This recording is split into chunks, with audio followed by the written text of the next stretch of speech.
السلام عليكم محبي الرياضات القتالية. في هذا المقطع سنعرض لكم أقوى وأسرع الضربات القاضية لتايسون المغربي نبيل حريوني.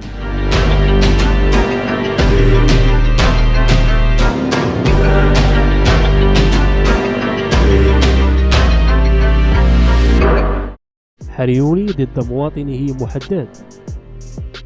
نزال لم يدم طويلا، أنهاه تايسون المغربي في أقل من 30 ثانية بلكمة خطافية مميتة أسقطت خصمه كجثة هامدة.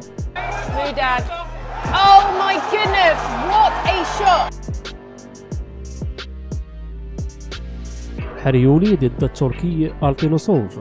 بعد أقل من 10 ثواني على بداية النزال، سدد حريوني لكمة يمينية قوية أسقطت التركي وأفقدته الحركة.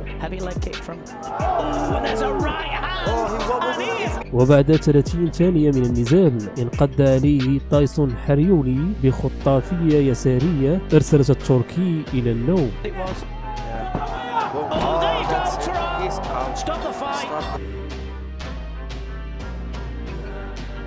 حريوني ضد الإنجليزي تود.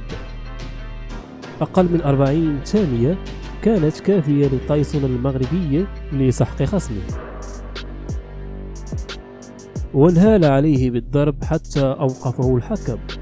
حريوني ضد الليتواني ويتاز. 30 ثانية من بداية النزال سدد حريوني خطافية يسارية أسقطت الليتواني جالسا على الأرض،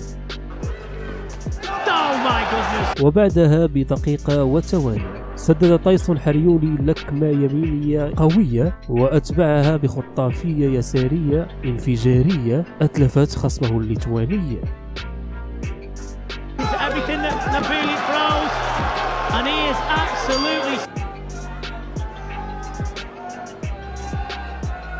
حريوني ضد الهولندي فان هوتن.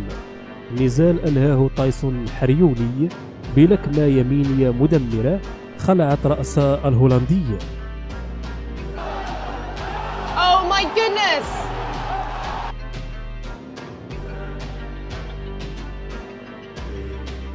حريوني ضد البرتغالي فرنانديز. بعد 30 ثانية من النزال آلت الضربة المدمرة حريوني زعزع أركان البرتغالي وأوقعه أرضا، واستمر في الانقضاض عليه وأسقطه مرة أخرى وأفقده الحركة على الوقوف، وبعد دقيقة و30 ثانية أسقطه بالضربة القاضية. حريوني ضد الروسي نيزيكو. الروسي لم يصمد أمام قوة ضربات نبيل حريوني، أسقطته أرضا وبصعوبة استطاع الوقوف، لكن آلة الضرب المدمرة حريوني لم يترك له متنفس وسدد سلسلة من الضربات اختتمها بلكمة خطافية يسارية أرسلت الروسي إلى كوكب آخر.